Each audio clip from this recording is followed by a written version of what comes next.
Բարի եւ օրհնյալ առավոտ, սիրելի հարազատներս։ Թող Աստված իր երեսը փայլեցնի մեր վրա։ Թող Աստված իր ցասումը հեռացնի մեզանից։ Մեր մեղքերը չհիշի, ողորմություն անի մեզ։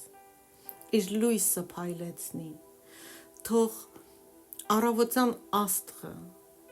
ծագի մեր կյանքում, որ Հիսուս Քրիստոսն է։ Աստվածաշունչն ասում է, որ ինչ խնդրենք Հիսուս Քրիստոսի անունով և ըստ Աստծո կամքի կտրվի մեզ։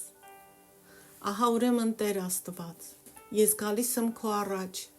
այս խնդրանքով ու խնդրում եմ Սուրբ Հոգի Աստված, որ դիպչես, հպվես ամեն մեկի սրտերին, իմ սրտին, ամուսնուս սրտին, ընտանիքիս բոլոր անդամների սրտերին, իմ հարազատների,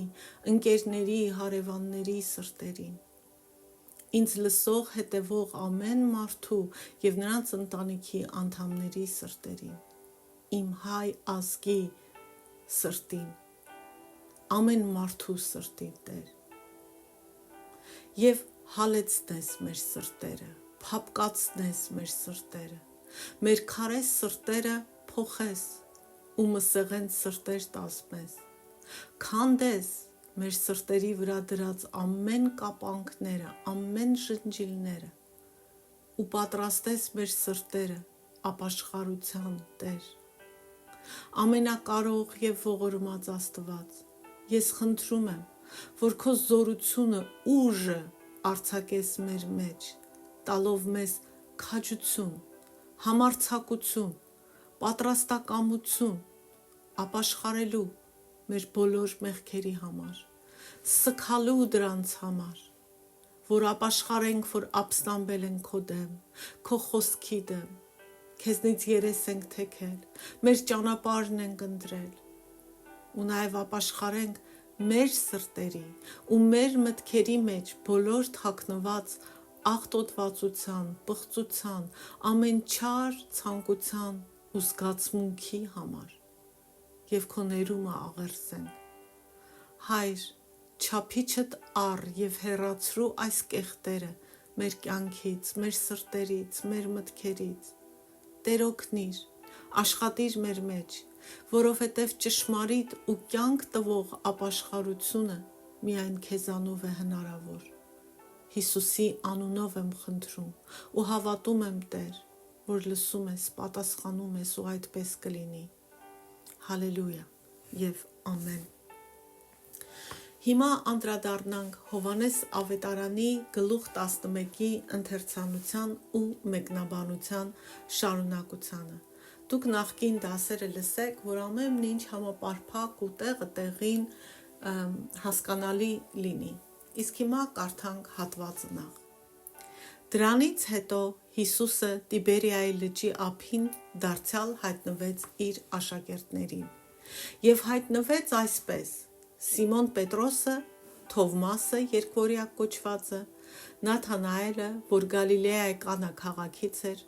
Զեբեդոսի որդիները և աշակերտներից ևս երկուսը միասին էին։ Սիմոն Պետրոսը ասաց նրանց. գնում եմ ձուկ որսալու։ Նրան ասացին. մենք էլ ենք քեզ հետ գալիս։ Նրանք ելան և նավ մտան, բայց այդ գիշեր ոչինչ չբռնեցին։ Երբ արդեն առավոտ էր, Հիսուսը լճափին կանգնած էր, սակայն աշակերտները նրան չճանաչեցին։ Այդժամ Հիսուսը ասաց նրանց. տղաներ, արդյոք ուտելու բան ունեք։ Նրան պատասխանեցին. ոչ։ Իսկ նա ասաց նրանց. ուռկանը նավի աջ կողմը գցեք և կգտնեք։ Նրանք գցեցին և ձկների առատությունից չէին կարողանում ուռկանը դուրս քաշել։ Արտային աշակերտը, որին Հիսուսը սիրում էր, Պետրոսին ասաց. Տերն է։ Սիմոն Պետրոսը հենց լսեց, որ Տերն է, հագուստն իր վրա գցեց, որովհետև մերկ էր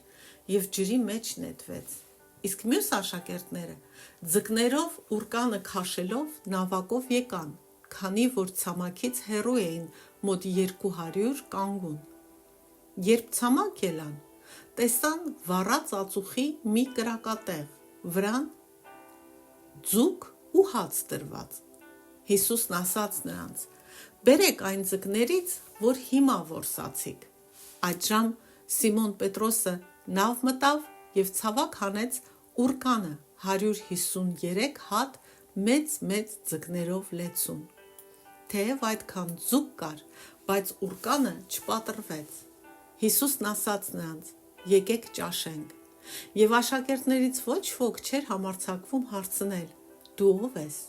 որովհետև գիտեին, որ Տերն է։ Հիսուսը եկավ, վերցրեց հացը ու նրանց տվեց, նույնպես և ձուկը։ Այս երրորդ անգամն էր, որ մեռելներից հարություն առնելուց հետո Հիսուսը երևաց իր աշակերտներին։ Կներեք, ներողություն։ Ուրեմն այս երրորդ անգամն էր, որ մեռելներից հարություն առնելուց հետո Հիսուսը երևաց իր աշակերտներին։ Երբ ճաշեցին, Հիսուսը Սիմոն Պետրոսին ասաց. «Սիմոն, Հովնանի որդի, սիրում ես ինձ ավելի, քան դրանք»։ Պետրոսը նրան ասաց. «Այո, Տեր, դու գիտես, որ ես քեզ սիրում եմ»։ Հիսուսը նրան ասաց. «Արածեցրու իմ գառներին»։ Երկրորդ անգամ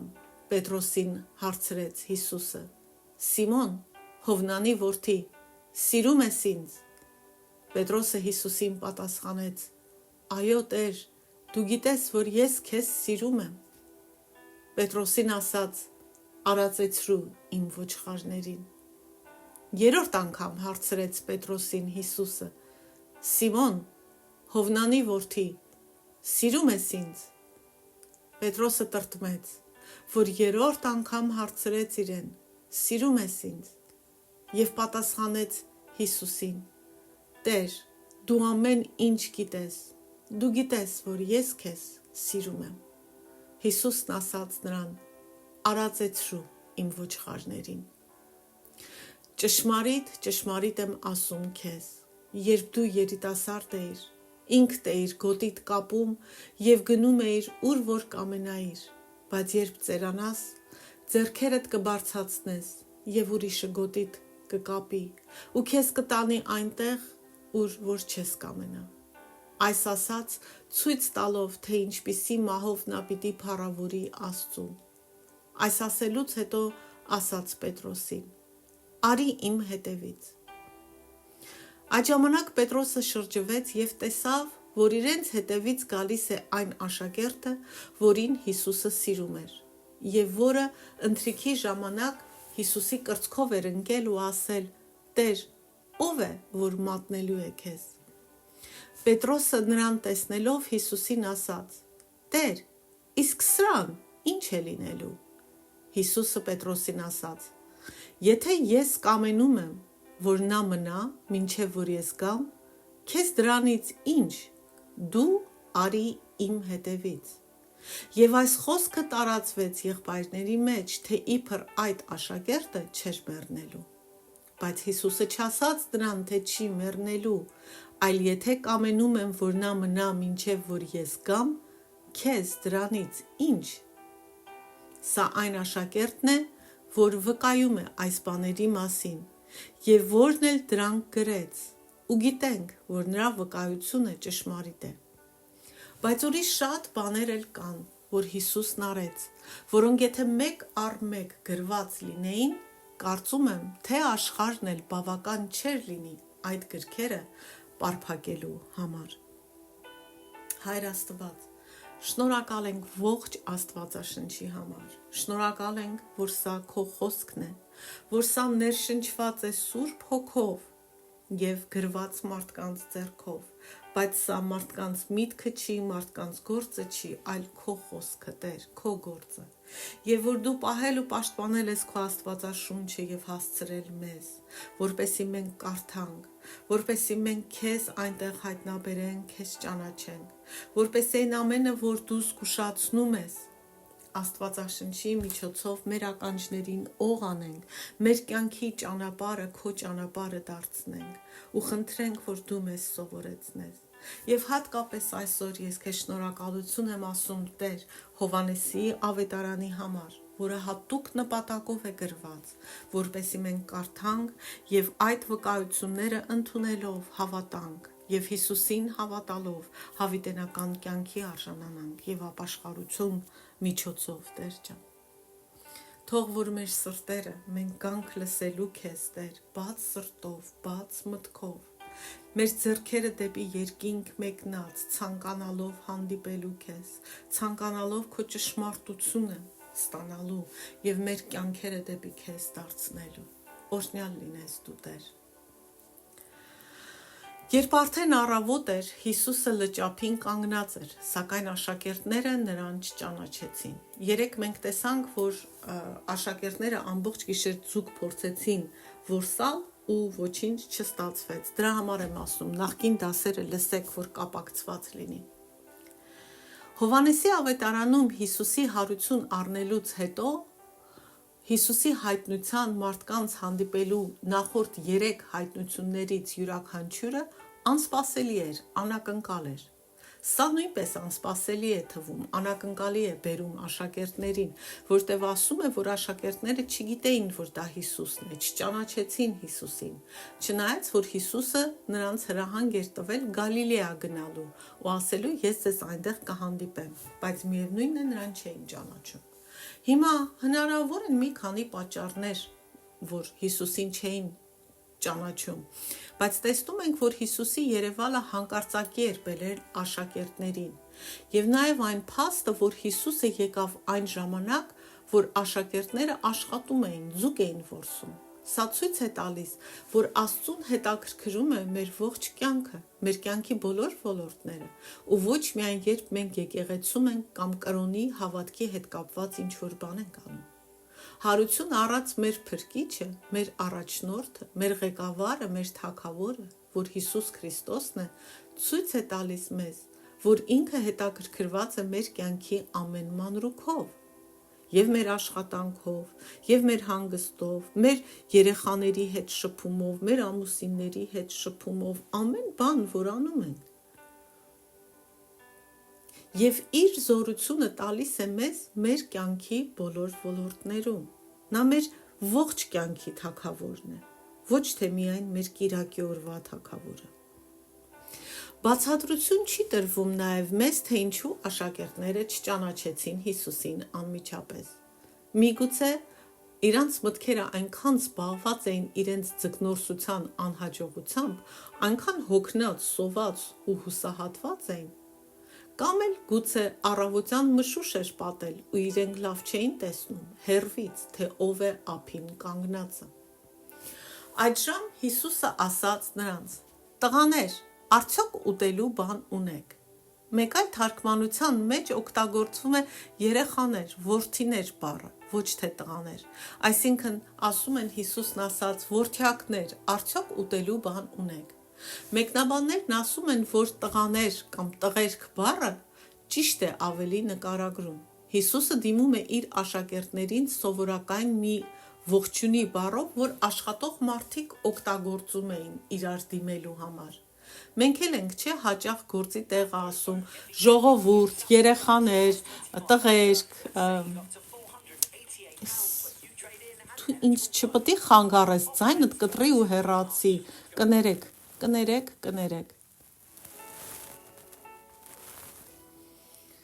Հա, ասում եմ, մենք էլ ենք հաճախ այդ հավաքական բառը օգտագործում, չէ, ժողովուրդ, տղերք, աղջիկներ,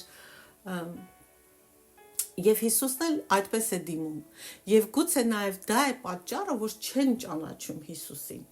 բայց նրանք միևնույնն է, պատասխանում են Հիսուսի հարցին, ինչպես կպատասխանեին ցանկացած անծանոթ անցորդի հարցին, ու ասում են. ոչ, ձուկ չունենք։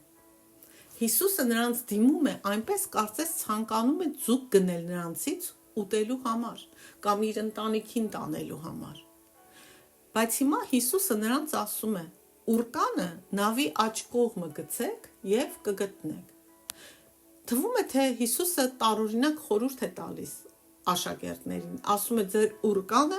նավի աջ կողմը գցեք ու ձուկ կգտնեք։ Չկար որևէ տրամաբանական պատճառ թե ինչու առավոտյան լույսի ներքո ձկնորսությունն ավելի լավ ու արդյունավետ էր լինելու, քան գիշերը։ Ոչ մի պատճառ չկար, թե ինչու ձկնորսությունը նավակի մի կողմում ավելի լավ կլներ, քան մյուս կողմում։ Ոչ էլ Հիսուսը փորձում էր այսպես իր աշակերտներին փորձեր տեսնելու, թե կվստահեն իրեն, թե ոչ, քանի որ նրանք չգիտեին, որ իրենց հետ խոսացողը Հիսուսն է։ Բայց հնարավոր է, որ սա դաս էր և նրանց համար, և մեզ համար, ականջներս ու սրտերս բաց պահելու Աստծո առաջնորդությունը լսելու, զգալու, տեսնելու համար։ Լինի փոքր, աննկատ ու անգամ տարօրինակ ու ոչ սպասվող, ակնկալվող, ոչ բացահայտ ձևով, որովհետև Աստված մեզ հետ խոսում է տարբեր ձևերով, Աստվածաշնչի միջոցով, բայց երբեմն օտարների միջոցով, երբեմն ֆիլմի միջոցով, ոմանց հետ մուլտիկների միջոցով, կամ ուրիշ գիրք ես կարդում, ինքը խոսում է ծառերի միջոցով, բնության միջոցով։ Մենք Աստվածաշնչում տեսնում ենք, որ էշի բերանով է խոսում, հասկացնել տալու համար։ Օրինակ, այս դեպքում իրենց անծանոթ թվացող մարդը, որը Հիսուսն է, բայց իրենց համար անծանոթ էր, ափից ձկնորսության հրահանգ է տալիս։ Արդյոք կլսեին ու կփորձեին, թե կանտեսեին։ Դասը այս պատմության մեզ սովորեցնում է այն սկզբունքը, որ մենք երբեք չպետք է վախենանք փոխել մեր մեթոդը, մեր մոտեցումը։ Իհարկե, եթե դա Հիսուսի հրահանգով է, մենք պիտի զանազանենք Աստծո առաջնորդությունն է, թե կառաջարինը լինի կամ մեր ցանկությունը ուղղակի, դա մեծ տարբերություն է։ Նրանք գցեցին և ձկների առատությունից չէին կարողանում այն դուրս քաշել։ Մի բան էլ պիտի հաշվի առնենք, մինչև անցնելը, մենք պիտի նաև հաշվի առնենք, այս ասածից կարամ ես գայթակղության մեջ ընկնեմ, վտանգի մեջ ընկնեմ, դա էլ պիտի հաշվի առնենք, այսինքն աստվածային իմաստություն, խորագիտություն էլ պիտի օգտագործենք։ Նրանք գցեցին և ձկների առատությունից չէին կարողանում ուռկանը դուրս քաշել։ Աշակերտներն արեցին այնպես, ինչպես ափին կանգնած թվացյալ անծանոթ մարդը ասեց, և սպասվածից առավել հաջողություն ունեցան։ Այնքան շատ հաջողություն ունեցան, որ ուռկանը վեր չէին կարում քաշել, ամբողջ գիշեր մի ձուկ չէին բռնել, այդ կարճ ժամկետում 153 ձուկ բռնեցին։ Սա ցույց է տալիս մի կարևոր տարբերություն, երբ մենք գործ ենք անում, քայլ ենք անում, աշխատում ենք, որոշում ենք կայացնում, ծրագիր ենք կազմում, առանց աստվածային առաջնորդության և հաջողություն չենք ունենում, և այն տարբերությունը, երբ գործում ենք աստվածային առաջնորդությամբ, կատարելով մեր աշխատանքը, ծառայությունը, որոշումները, ու երբ սպասվածից ավելի շատ արդյունք ենք ունենում։ Նմանատիպ դեպք էր եղել աշակերտների հետ ամիսներ առաջ, ու գուցե այդ փորձը իրենց հիմա օգնում էր չանտեսել Աստծո առաջնորդությունը։ Մտքները բավականին բաց պահեին ու փորձեին։ Եկեք կարդանք Ղուկաս ավետարանի 5-րդ գլխի 1-11 խոսքերը։ Երբ ժողովուրդը Աստծո խոսքը լսելու համար խռնվում էր Հիսուսի շուրջը, նա կանգնած էր Գենեսարեթի լճի ափին, և լճափին երկու նավ տեսավ։ Ձկնորսներն էլ դրանց միջից դուրս էին եկել և ուռկաններն էին լվանում։ Հիսուսը այդ նավերից մեկի մեջ մտավ, որ Սիմոն Պետրոսինն էր, ու նրան խնդրեց ցամաքից մի քիչ հեռացնել այն, նստեց ու նավի միջից ուսուցանում էր ժողովրդին։ Եվ երբ խոսելուց դադարեց, Սիմոնին Հիսուսը ասաց. «Քշիր դեպի խորքը ու ձեր ուռկանները գցեք որսալու»։ Սիմոնը նրան պատասխանեց. «Վարդապետ, ամբողջ գիշեր չարչարվել ենք ու ոչինչ չենք բռնել, բայց քո խոսքի համար ուռկանը կգցեմ»։ Եվ երբ այդ արեցին, մեծ քանակությամբ ձկներ լցվեցին ու նրանց ուռկանները պատռվում էին։ Մյուս նավի մեջ գտնվողներին նշան էին անում, որ գան իրենց օգնելու։ Նրանք եկան և երկու նավերը այնքան լցրին, որ նավերն էին արդեն սուզվում։ Եվ Սիմոն Պետրոսը այդ տեսնելով Հիսուսի ծնկներին ընկավ ու ասաց. «Տեր, հեռու գնա ինձանից, որովհետև ես մեղավոր մարդ եմ»։ Քանզի ահը պատեց նրան և բոլորին, ովքեր Հիսուսի հետ էին, այն ձկների համար, որ բռնել էին, նույնպես և Զեբեդոսի որդիներին Հակոբոսին ու Հովհաննեսին, որոնք Սիմոնի ընկերներ էին։ Հիսուսը Սիմոնին ասաց. «Մի վախեցիր, այսուհետև մարդկանց պիտի որսաս»։ Եվ նավերը ցամաք հանեցին, ամեն ինչ թողեցին ու Հիսուսին հետևեցին։ Եվ հնարավոր է, որ այս փորձը ունենալով իրենց դրդեցին փորձել, լսել, փորձել։ Այսինքն, երբ որ մենք Աստծո հետ գործ ունենալու փորձ ենք ունենում, Աստծո ձայնը, առաջնորդությունը զգալու, տեսնելու, հասկանալու փորձ ենք ունենում, մենք ավելի հեշտությամբ ենք վստահում Աստծո առաջնորդությանը, ճանաչում։ Իսկ վերադառնալով մեր այսօրվա հատվածին, մեկնաբաններն ասում են, որ կարիք չկա ինչ-որ սիմվոլ ու նշանակություն փնտրել աջ ու ձախ կողմի վերաբերյալ։ Տարբերությունը ոչ թե աջ կողմի վրա կգցեին ուրկանը, թե ձախ կողմի վրա, դա չի, դրա մասին չի, այլ հարցը նրանումն է, աստվածային առաջնորդությամբ կանենք, թե առանց աստվածային առաջնորդությամբ կլսենք Աստծո առաջնորդությանը, թե ոչ։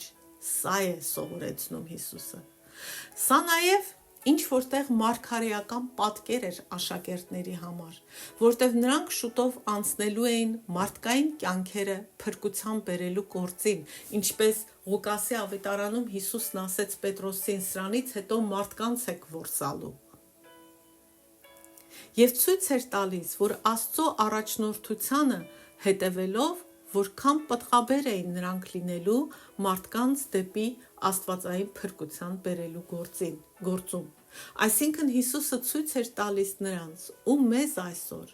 որ ոչ միայն մեր առօրյա կյանքում, այլ նաև մեր հոգևոր կյանքում, ուրիշներին Աստծո լույսն ու խոսքը հասցնելու գործում մենք հաջողություն ու հաղթանակներ կունենանք միայն այն դեպքում, երբ մենք հետևենք մեր հարություն առաջ Տիրոջ Հիսուս Քրիստոսի հրահանգներին և առաջնորդությանը։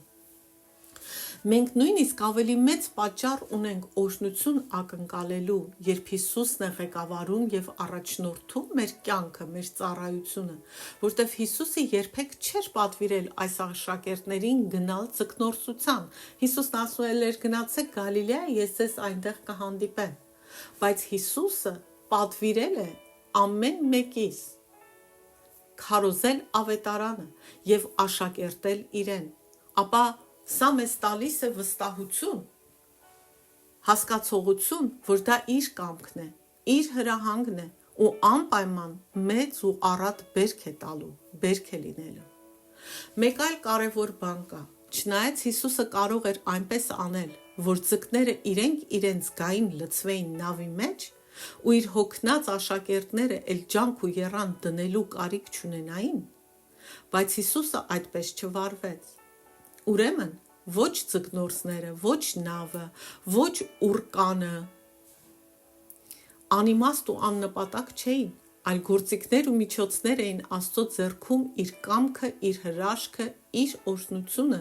մեզ փոխանցելու, մեզ տալու համար։ Տերը օգտագործում է բոլոր միջոցները, որ մենք ունենք, և մեզ, որպես մարդիկ, մեր տաղանդը, մեր գիտությունը, մեր ջանքը, մեր աշխատասիրությունը, մեր ժամանակը, այսինքն մեզ մասնակից է դարձնում։ Մենք դիտորդներ չենք, ոչ էլ անբան, ծույլ միայն ստացողներ։ Նա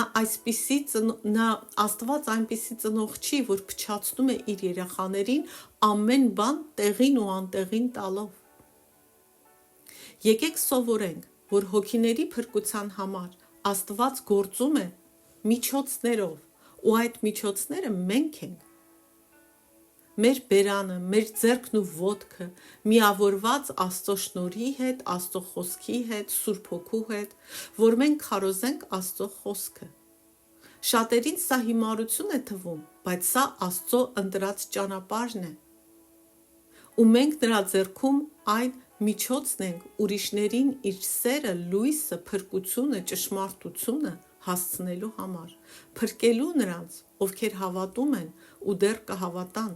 ասում է Չարլզ Սպըրջենը։ Նույն կերպ էլ Աստված կարող է առանց մեր աղոթելու որևէ մեկին բժշկի, որևէ մեկին օգնի, բայց Աստված ընտրել է աղոթքի ճանապարհը, որ մենք մասնակից լինենք, բաժնեկից ունենանք, որտեղ եթե մենք մասնակից չլինենք, մենք վարձք չենք ունենա։ Աստված թույլ է տալիս, որ մենք մասնակից լինենք, որպեսզի հաղթանակներով էլ մենք ուրախանանք, այդ հաղթանակները մեր երկնային գրքերում էլ գրվեն։ Չարլզ Սպըրջենը նաև շարունակում է ասել, որ հնարավոր է, եթե աշակերտները ամբողջ գիշեր քրտինք թափած չլինեին, առավոտյան Աստված նրանց այդ առանց ձկան պաշարը չտան։ Աստված հաճախ չի գալիս անբաններին օրհնելու։ Աստված ինքնիշխան է եւ ինքն է որոշում ինչ ու երբ անի, ինչպես անի։ Բայց ինչպես արդեն ասեցինք, Աստված ընդհանուր առմամբ իր օրհնությունն է տալիս հավատացյալներին, եկեղեցիներին, որոնք ամենաշատն են անում իր համար։ Ուրեմն եկեք չհուսահատվենք, այլ հավատքով շարունակենք ծառայել Տիրոջը։ Միայն թե վստահ լինենք, որ այն ինչ անում ենք, ինչ փնտրում ենք, Տիրոջ առաջնորդությամբ է, ու հավատանք, որ գուցե այսօր այդ ճեղքումը գալու է, այսօր մեր դիմաց կանգնած պատը քանդվելու է։ Երկու օրինակ տամ։ Ես արդեն 2.5 տարի է ամեն օր Աստծո խոսքն եմ քարոզում, բացատրություններ, մեկնաբանություններ կիսում եւ քարոզում եմ ապաշխարություններում։ 2.5 տարի է, կարելի է ասել, ես դեռ արդյունք չեմ տեսել,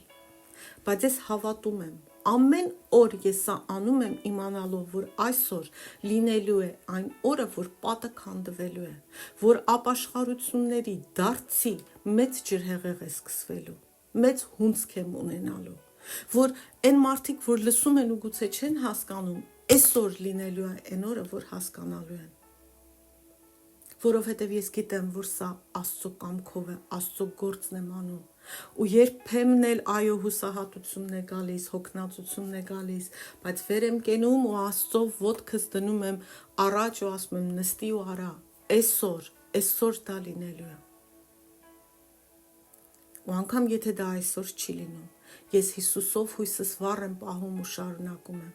Ես ինքս ինձ չեմ խաբում, այլ ես հավատում եմ Աստծո զորությանը ու նրա խոստմանը։